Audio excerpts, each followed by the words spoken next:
And welcome. This is Word With Ty Brownlow, where no one is worthless. No story is worthless.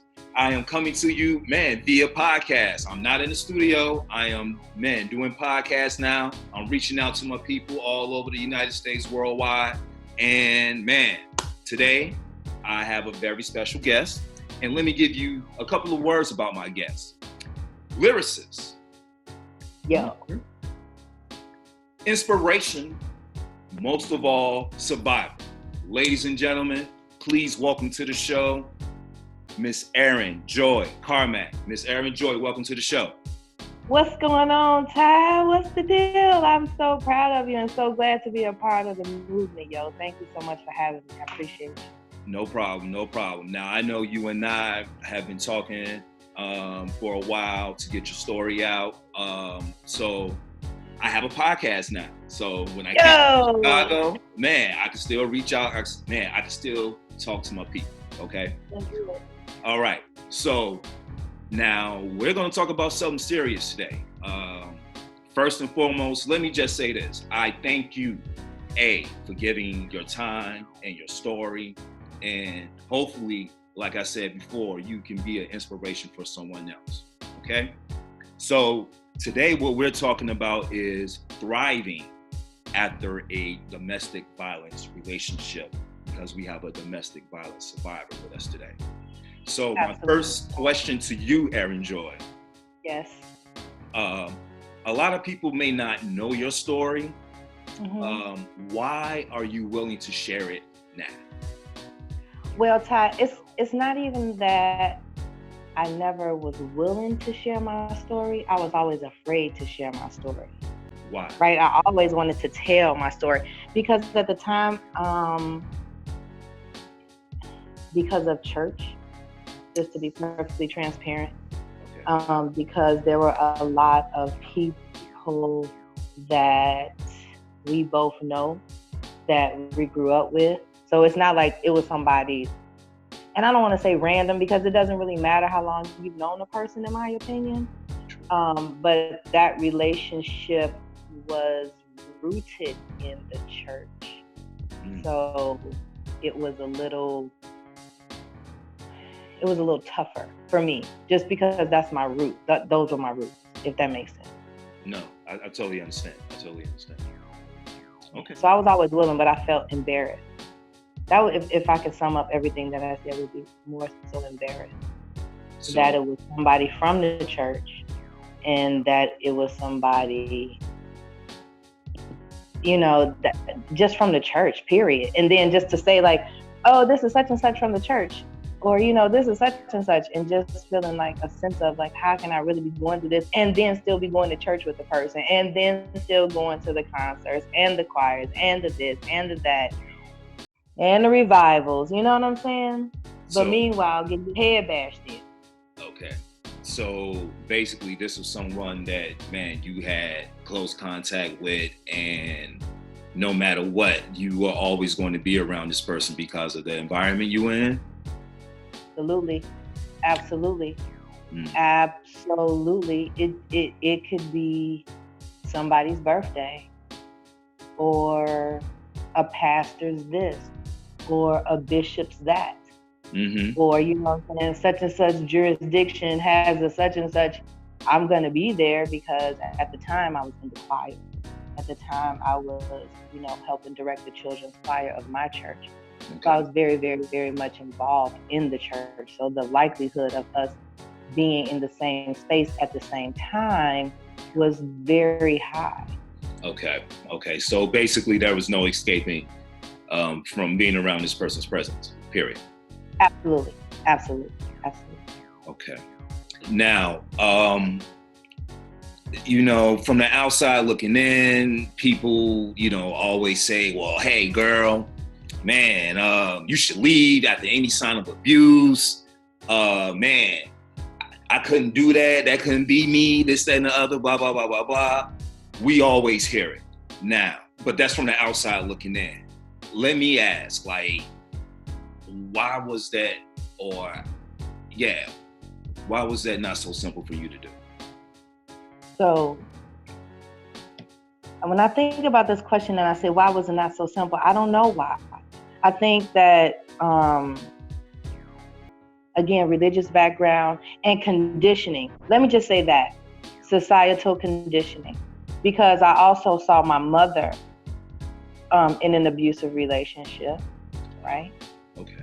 Or some abuse. I'm not saying like daily abuse, no. But I saw violence. Mm-hmm. I saw violence in my neighborhood. Mm-hmm. I saw, hell, I was a Golden Glove champion. I mean, I used to box, Okay. I mean, so, I'm slick of the mouth. I rap, like have always been me. It's not like, and so I guess all of those things and just, because I endured so much and just being tough, that tough exterior, like, man, I can take it. Oh, you hit me, man, I'm gonna knock you back out. Right. Because that's what I saw as a norm. So to say that, why wasn't it so simple? I would definitely say conditioning, societal conditioning, because it was normal for me. That I saw it, I saw it. Okay. I didn't necessarily see relationships, in the traditional domestic violence sense that we're talking now. But my cat is trying to get here. But I did see violence between men and women and just violence in general, right? On a daily basis. So you see it in your neighborhood, you hear your neighbors arguing, you grow up with the ideology that you stick with it, because of ancestors and, the stories of down south and such, and, just all of those, again, things, in my opinion, that became conditioned, I think, subconsciously to be okay.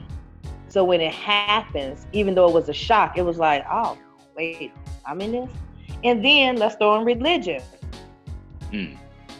If you're mentally, I was in a fragile state already, mm-hmm.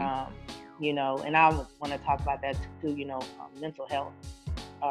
And I advocate for mental health as well, because we all suffer from, I believe, some form of post-traumatic stress disorder.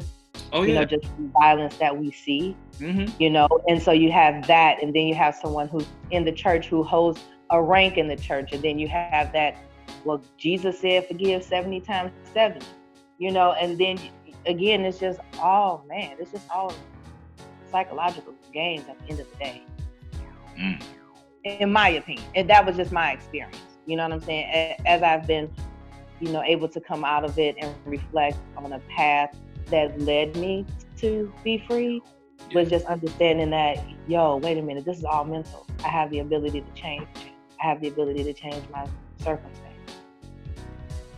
I like that. But at first it wasn't. At first it was rough. Because again, come on now, we can, okay. Like say if you're a racist, that's something I believe that's taught, right? Because so you told somebody, a child, you saw that, till you maybe get to school and then find out that people of other races aren't really how you were taught. You see what I'm saying? So I'm just making an analogy, like that's just how it works. Oh, no. I totally understand. So let me ask this question about that.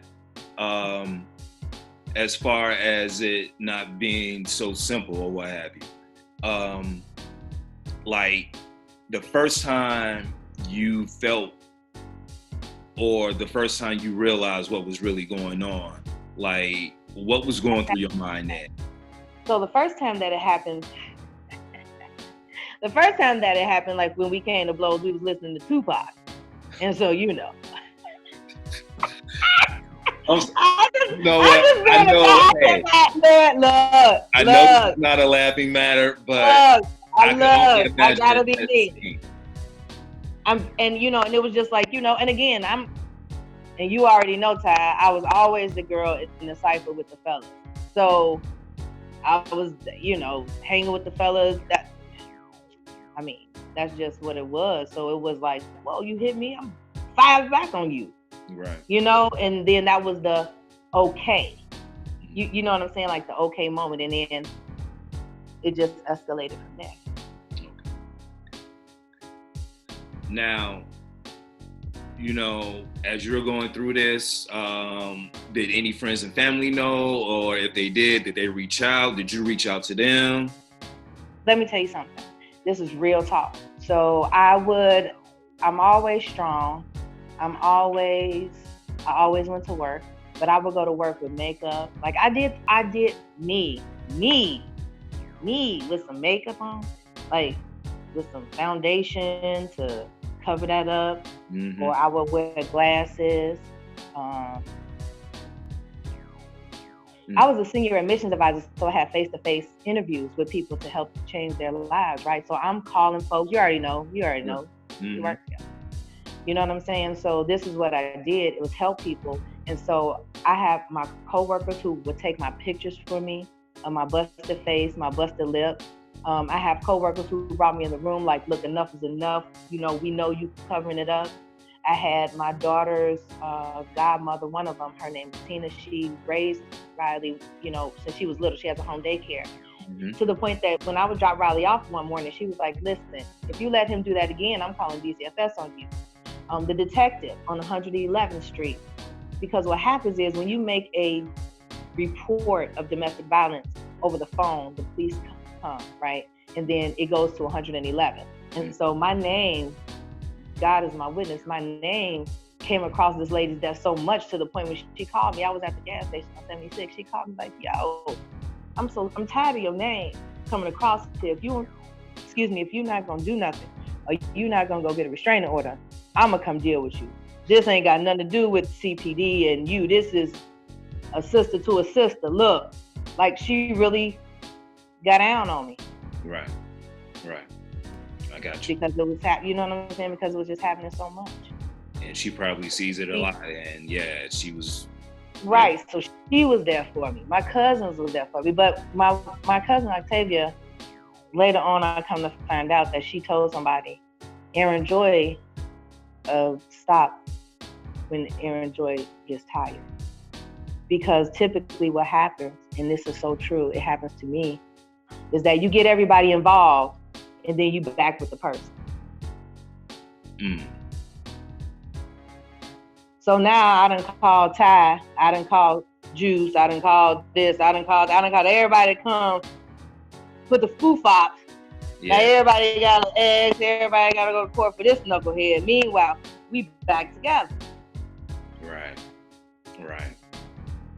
So that's another thing that in this vicious cycle that makes it hard is because not only do you become isolated from your friends and family, you feel like, okay, I know, and you see it on TV all the time, where somebody, and it's sad but it's true, where the dude is beating up the girl, and then somebody come up and beat up the dude, and then the girl run to the person that's beating up the dude, like, what you beating him up for? Yeah.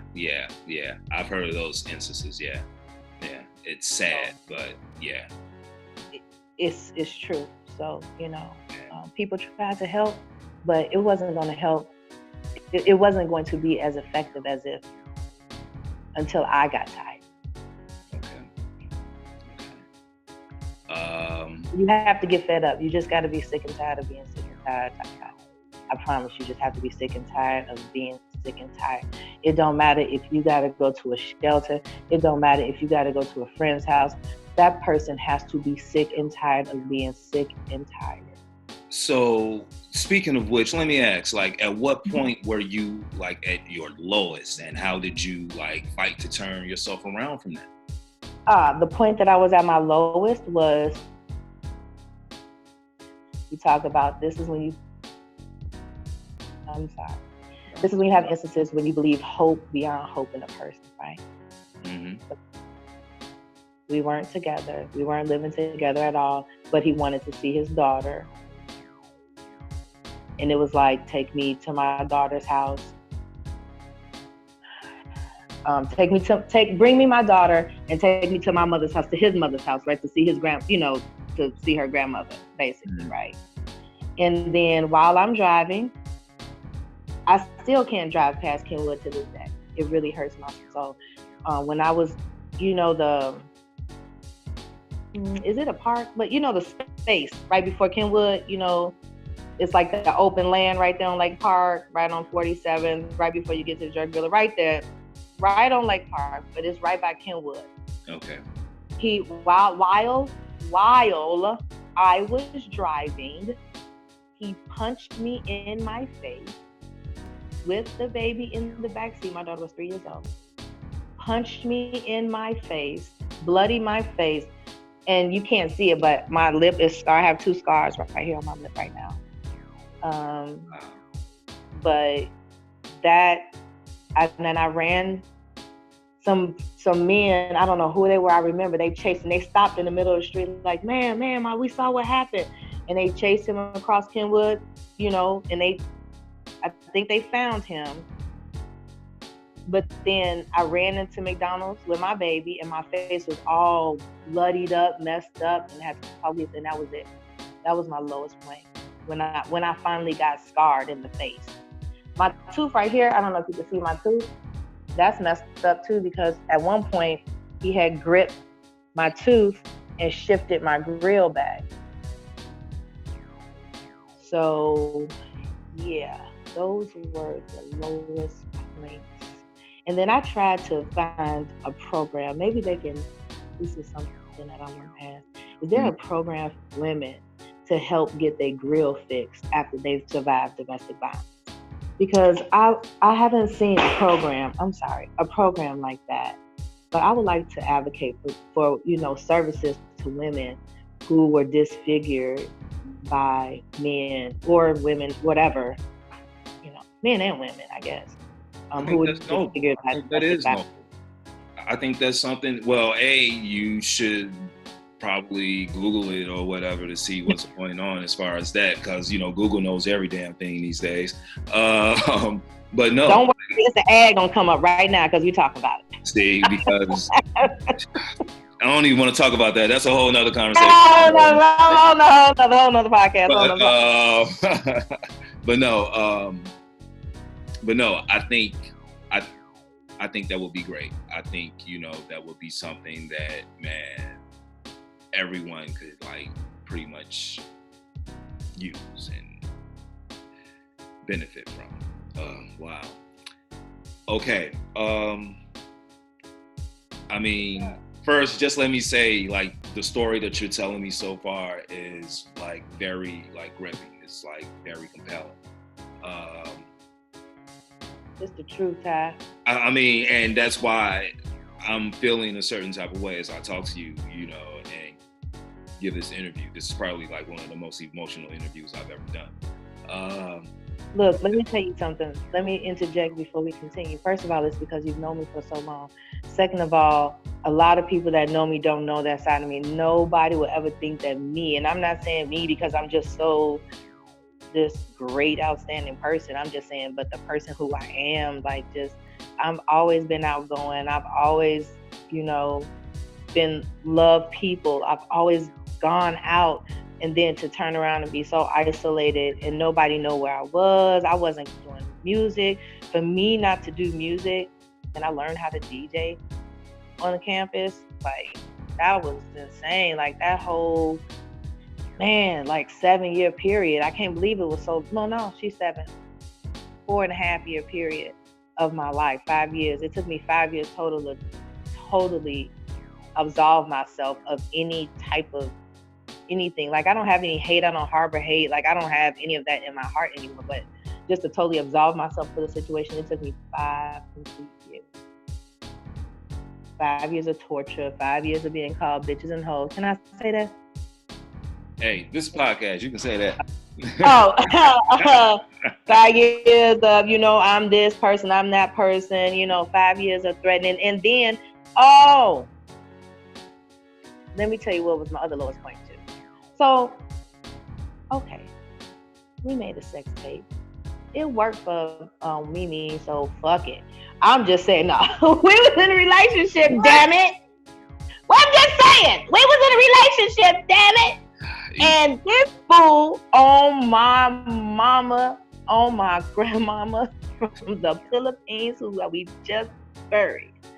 This fool screenshots a shot, texts it to my mama, threatens to send it to everybody in the whole Church of God in Christ. I cannot make this up. I cannot make this up. Do you hear me? Do you hear me? Now, mind you, we supposed to be engaged and in the church, and we got the baby, and she's gonna be the praise dancer and love, and yeah. Meanwhile, back at the ranch, you done sent all this stuff to my mama. Oh wow. Yes, there you go. Another low point in my life. There have been several. Ty, that question could go on for a whole nother podcast. Well, next question. Just want to drop that little jewel in the podcast since we podcasting. Girl, okay, all right. Now, how low is that? I'm just saying. That's. So feel me when, again, just to circle back to your point of why is it hard to leave? Because people do shit like that to you. Yeah. Blackmail you. Yeah. You know, when you in the thrones of fucking New Year's Eve. Okay, well, it was New Year's Eve. Well, how you just gonna turn New Year's Eve to a whole, I'm gonna threaten you over 2 years time span, screenshots, threats to the church. You know, that type of stuff. That type of stuff. Your girl didn't do it.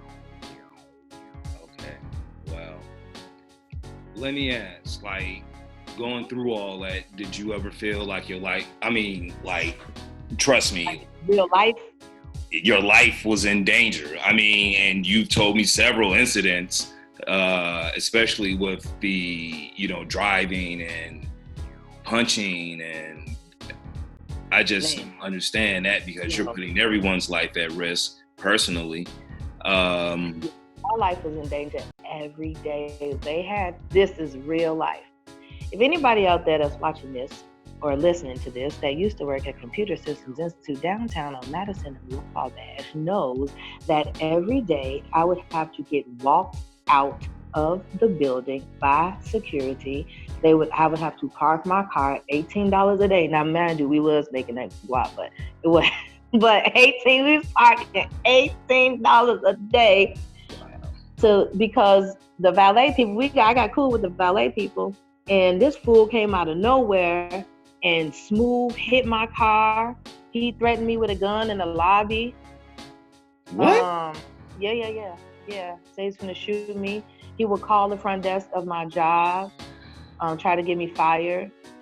He would stalk me across the street. Like I was being stalked. Like, yeah, it was real. And let me tell you something too, people, about domestic violence and orders of protection. Orders of protection are just that, orders. That does not stop a person. Let's debunk the myth of getting an order of protection. Let me debunk the myth of a woman who went and got an order of protection, then you go to court, and then you go to court, and then you go to court, and then you go to court, and then you go to court, and then the motherfucker still shows up. So I'm tired. I don't like the stigma of when they say, well, why didn't you, and you didn't this. I did. I went to court. I went to the hospital. I did all that, and he still showed up at my job. The police would come up to, what did we work on, the 10th floor? Maybe the 5th floor. But the police came up there, they would escort me out. Mm-hmm. It was serious. Like, hell yeah. So then you have somebody threatening your life. Real life. Like at that point, it was real. It was real. And he probably to this day, if he heard, when he hears, he probably will hear because his family, whatever, knows. They know. And that's what kills me. People in the church know. That's, we won't even go there, but people know where I go to church and who he is and what happened. And then they act like they don't know. None of his family call and check on him except for check on my daughter, except for, a couple of her cousins. But he would, right now to this day, it's still like violent and crazy and cuckoo for Cocoa Puffs, in my opinion, because why are you still trying to threaten me? Like, why? There's no reason. So let me ask, like, like, what was your plan to take back, like, your life? Like, you got to take you back. Like, what was the plan for that? How did you do that? So when I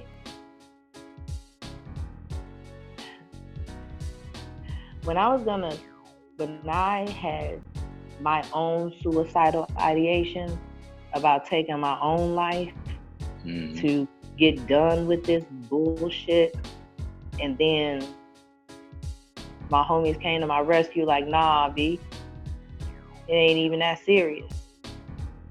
You got that baby girl to live for. She ain't asked to be here. You can't send it to her. I mean, to him. You want DCFS involved?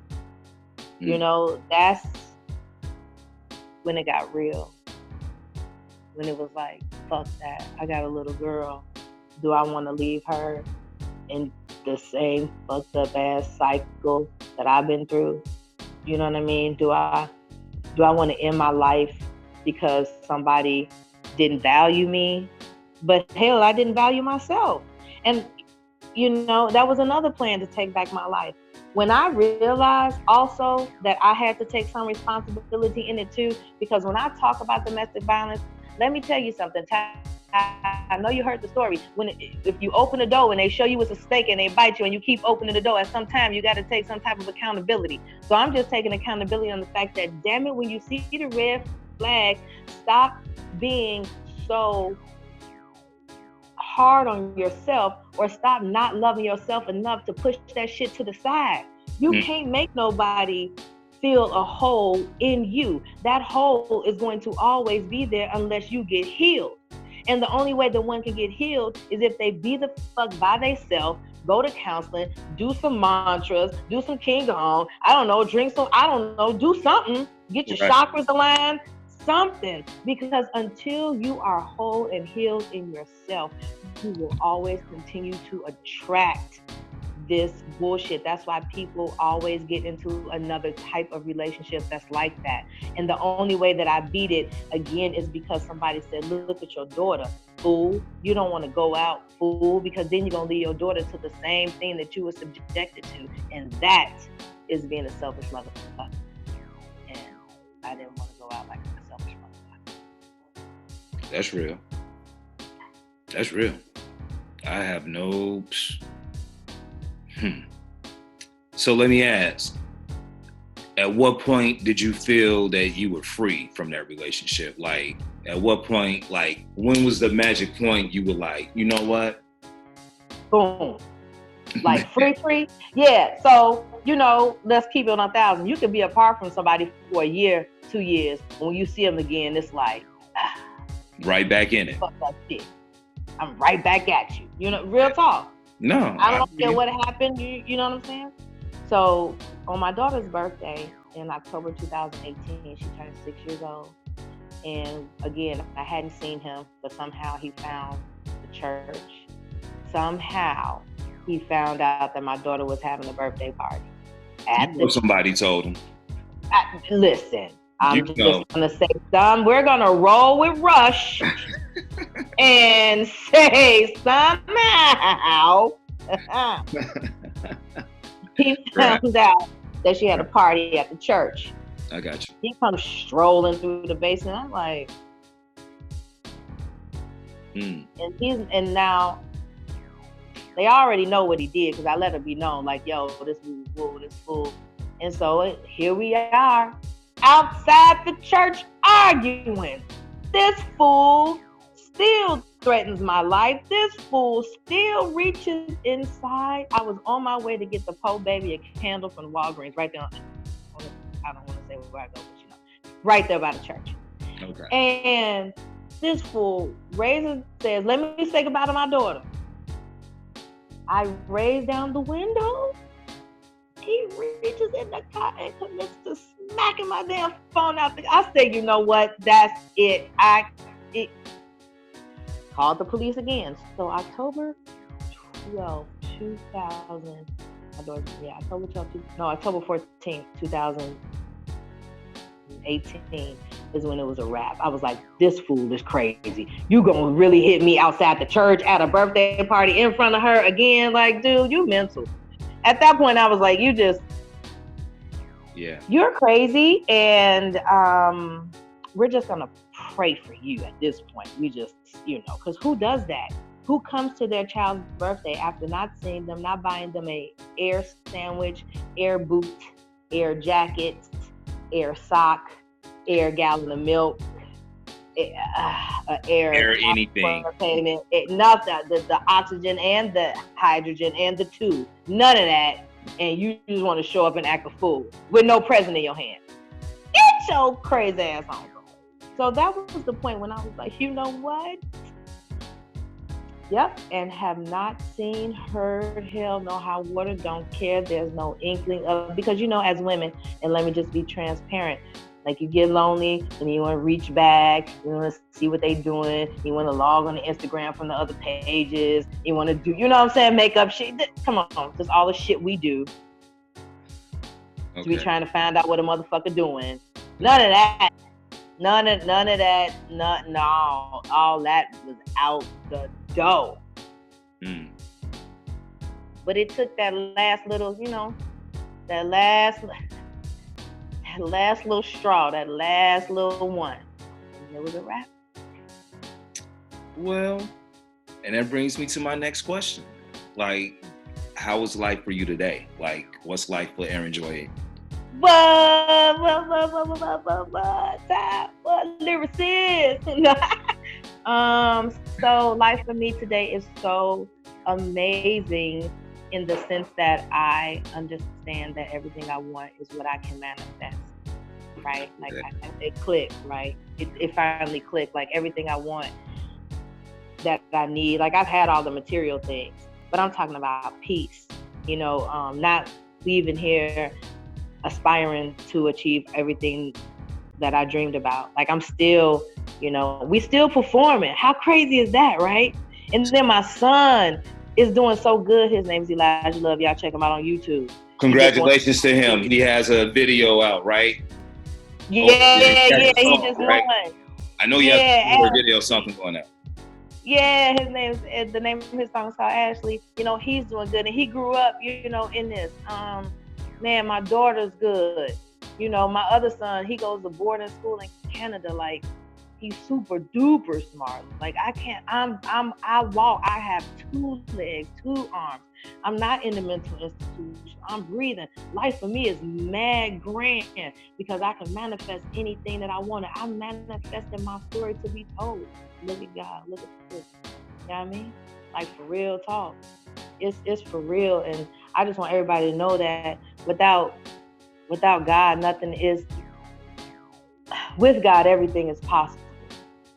With Him, everything is possible. And I don't care if you say it's God, it's Allah, it's your higher power. Get in tune with the ancestors. Get in tune with who you are. We are spirits in shells. We are just here having an experience.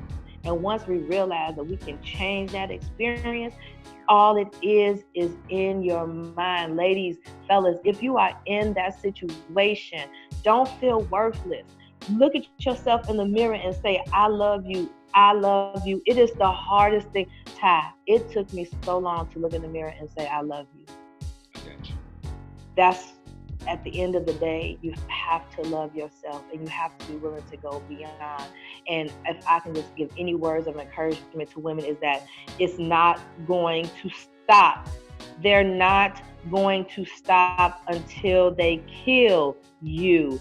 He will kill you. He will kill you. You have to save yourself. And that's true.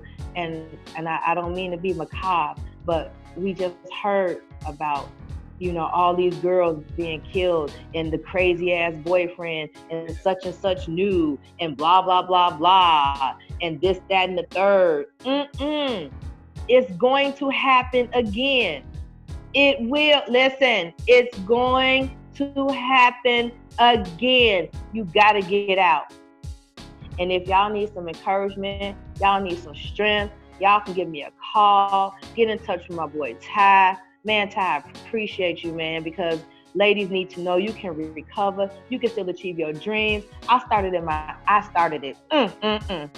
That is incorrect. I began my editing company. I have a novel on Amazon right now called Diary of a Main Side Bitch by author Nunu. So you could check. That was my first edited novel.